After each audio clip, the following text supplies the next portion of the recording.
So we are approaching a huge pivotal moment in regards to Tesla stock, and I wanted to make a video to go ahead and highlight some of the items that we should absolutely be aware about as we enter into this week. But before we go ahead and talk about the price action and also talk about some economic data that's rolling in, I wanted to do a quick recap on what we saw in last Friday's trading session. For example, we saw that Tesla pretty much sold off and fell down lower than the day prior. However, this wasn't just something that was unique to Tesla. In fact, we saw this with the overall markets. If we take a look at the S&P 500 index ETF, ticker symbol SPY, we saw that there was a lot of selling pressure going on. In fact, if we take a look at the NASDAQ index ETF QQQ, again, a lot of selling pressure. This was one of the reasons why in the Push and Profit private group, I highlighted a trade idea to short Microsoft. Now, although it never hit our entry point after the bell rang to actually start shorting, as I was saying that I wanted to really enter for a short position if it rose up to $339.32. However, it was a great momentum trade to short downwards, right? And so why did we see the overall markets, pretty much capitulate downwards on Friday? Well, one of the things I've been sharing with the Push and Profit private group, and I've said it a couple of times publicly on this YouTube channel, is the fact that right now, right, let me go ahead and go back to Tesla, is that right now you want to pay attention to the 10-year treasury and have that upwards as you're also looking into the overall markets. Now, why is that? Well, let's go ahead and take a look at the 10-year treasury. So the 10-year treasury has been rising upwards. Now, this puts a lot of pressure on stocks, and I've said it so many times, but I want to say it one more time for those of you guys that are new to the channel and really break down the reasoning behind it. See, when we see the 10-year treasury go up, that takes away incentive to have capital in the overall stock market, right? It makes equities much more riskier to hold capital in when you could just get this guaranteed return in the 10-year treasury, right? Why would you have capital in some risky stocks? You don't know what they're going to do, right? They may go up, they may go down, right? But you could just get this guaranteed, high return of 4.3% when you enter into the U.S., 10-year treasury. And so when we see the treasury go up, well, that puts pressure on stocks. Now, why are we seeing the 10-year treasury move upwards? Now, one of the things I've been telling the Push and Profit private group is that we want to pay attention to two inflationary pressures, right? So let's go ahead and talk about it. So I've said this publicly on the YouTube channel as well. The other one I haven't, but let's go ahead and talk about the first inflationary pressure, and that is crude oil, right? I've said that, we've been seeing these extended supply cuts by Saudi Arabia and Russia, and what's that doing is that's causing crude oil prices to tick upwards. Now, again, this isn't hitting the peaks that we have had back in February of 2022. We're still not there yet, but we're starting to see this rise up. This is why gas station prices, right, when you go to the gas station, you're seeing your local gas prices trend upwards, right? And this is because, again, Saudi Arabia and Russia are stifling production, which is causing crude oil to go up,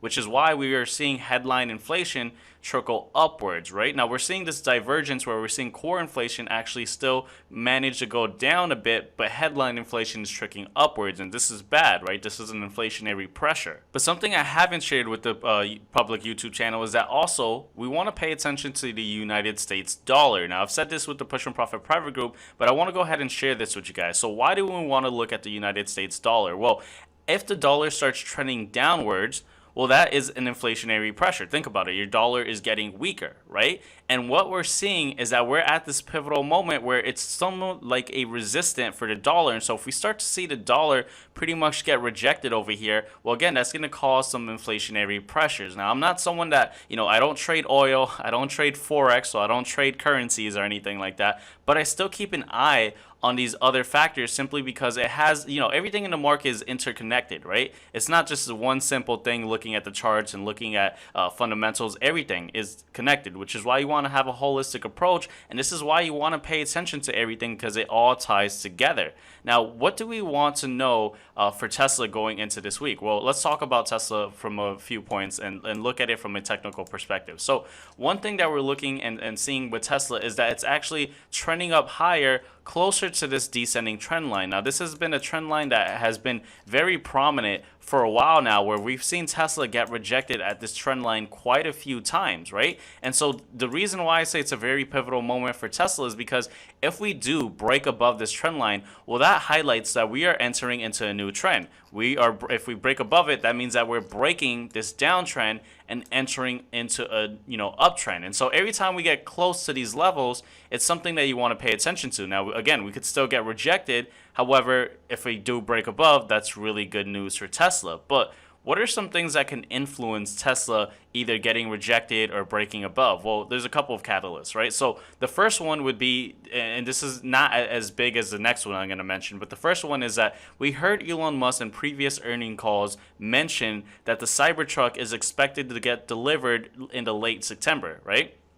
Now, where are we currently? We are entering into the ends of September. And so, if we do get the deliveries for Cybertruck to start coming in and start rolling out, well, that could be a huge positive catalyst for Tesla, right? But what else do we have coming this week? Well, one of the things I've been sharing is that September 20th, we have the Federal Reserve link up to make their annual meeting, right? Or not the annual meeting, but their next meeting, right? To go ahead and discuss monetary policies. And so this is the September meeting.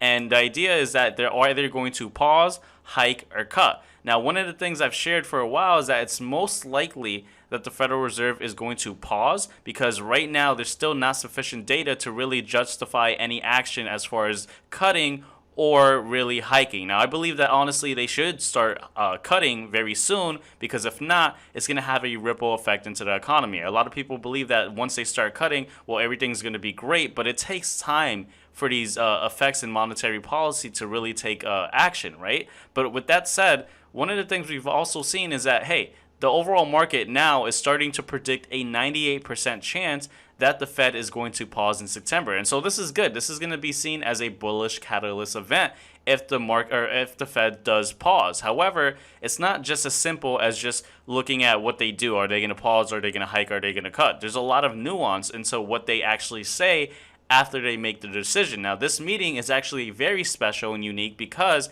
if you guys see on their actual website, federalreserve.gov, we see that every meeting that has a star or an asterisk, whatever you want to call it, is a meeting associated with a summary of economic projections. So we don't get this summary of economic projections in every single meeting. This is something that happens almost every other meeting. It happens about 4 times a year, right? And so this is really good data for us because we're going to get this dot plot of what the Feds are expecting for the overall economy and what they're expecting for inflation. And we're going to get more of a deeper look into what they see going forward. And so this is really going to paint the picture on what's to come next. And so if we had the Federal Reserve pause, yeah, that could be great. But like I said, there's a lot of nuance. And so if we hear, some hawkish rhetoric from Fed Chairman Jerome Powell, I often just say Jerome Powell, but we have to obviously address him as Fed Chairman Jerome Powell, as well as start to see more of what the other members of the FOMC are thinking as well through the dot plot and various other aspects of the summary of economic projections.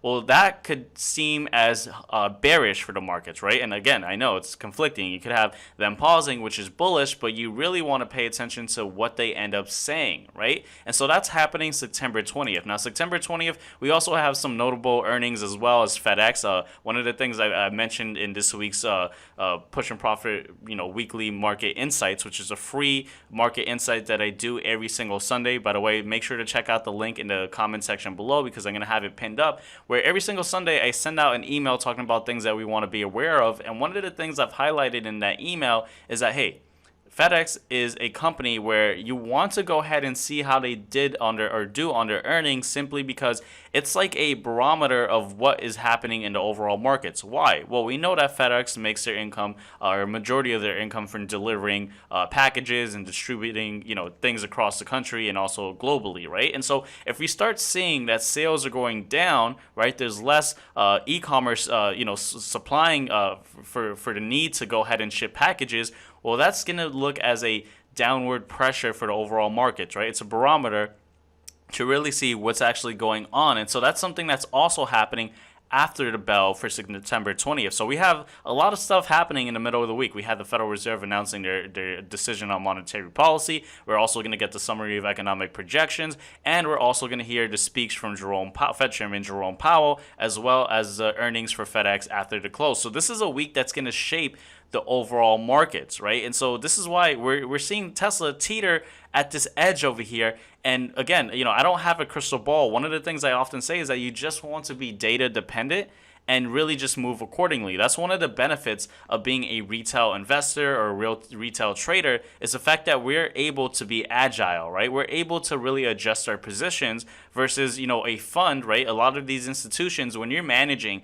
billions of dollars, it's not as easy to be agile as someone who's managing their own capital, right? Now, one of the things I often say is that, I'm bullish on Tesla in the long term, right? I'm bullish on Tesla as a long-term investor, and even if we do have some concerns going into Q3 for this year, I'm still going to be investing in Tesla. Why? Because I believe that Tesla has this huge advantage still in the EV sector. I know a lot of individuals say, well, hey, what about when these other legacy automakers enter into the EV space? Tesla's going to be losing their market share. But here's the thing, right? Tesla hasn't really lost that much market share, even with the legacy autos pretty much dipping into the EV space. And also, one of the things that we absolutely want to still be aware of is really stay updated with what the UAW strike is doing, right? We saw that recently Ford and GM they're having their employees strike with the UAW, which is a United Auto Workers Union, right, to bring up wages. And we've heard the CEO of Ford mention that, hey, if we adhere to these price wage increases, Ford could go bankrupt, right? And so, again, I don't want, people to lose their jobs. I don't want a company to go bankrupt. But what I'm trying to say is that this puts Tesla at a competitive advantage. We already see that the automakers, those legacy automakers, are struggling in the EV space where they're losing billions of dollars just trying to compete with Tesla. And the only reason why they have any profits is because of their ICE vehicles. But we're seeing that the EV trend is continuing to grow, and we're seeing these legacy automakers still have other issues such as the UAW strike. And so if that strike continues going forward, well, that's going to cause more issues into the production of Ford and GM. In fact, we've recently even seen some temporary layoffs, and if this goes on any further, this could also be, we could see way more layoffs for Ford and GM. Again, I'm not advocating for this. I don't want individuals or hard workers in America to lose their job. All I'm trying to say is that this puts Tesla at a more competitive advantage, which is why I'm bullish on Tesla in the long term still, right? And pretty much just goes along with my thesis for Tesla. The one thing I do want to highlight, though, right, is when I see Tesla at this pivotal moment, there's two things that I want to watch out for. So if it breaks above, I want to add more into my long-term position. I know that confuses people because I often say that I like adding into Tesla when it sells off and then shows confirmation of an uptrend, and that's when I like buying in. However, I also like buying into my long-term position when the new trend is set of an uptrend, right? Because that just means that, hey, things are starting to look upwards. And so that's one event where I'll want to add more into my long-term portfolio. But again, if we do get rejected, I don't want to just buy more in after we get rejected. I want to wait and see if we continue selling off. And the area that I'm going to want us to see is if we do get rejected at this area, do we fall back down to this level right over here, which we've seen before is an area where there's a lot of volume relative to price, which is different from traditional volume by time. And we know that when there's a lot of volume by price, that means that there's a lot of exchange between buyers and sellers. And so what that causes is it creates areas of supports and resistance and also consolidation, right? And that's why when we saw Tesla at these levels over here, we saw Tesla up, down, up, down, up, down, until Tesla finally had a catalyst event that pushed it out of that range. And so if we do get rejected, I want to see what we do over here. And as someone who also trades Tesla in the short term, right, if we do get rejected, I'll definitely want to short to go ahead and hedge my long-term position with Tesla. But with that being said, guys, I don't want you guys to just copy anything that I do. I often advocate that you should never copy anyone's trades or investments, and you should always do your due diligence. You shouldn't follow anyone like myself or any fund manager like Kathy Wood or anyone else, right?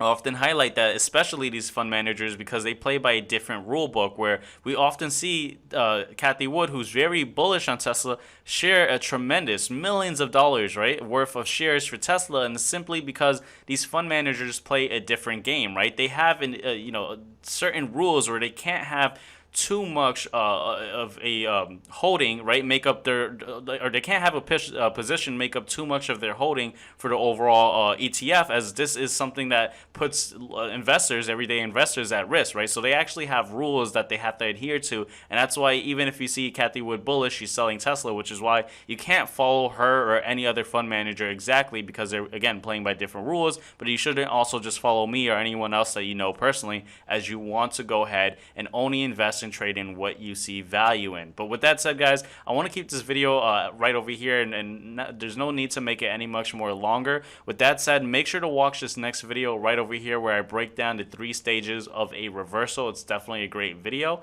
and I'll see you guys on that next video. Take care, guys.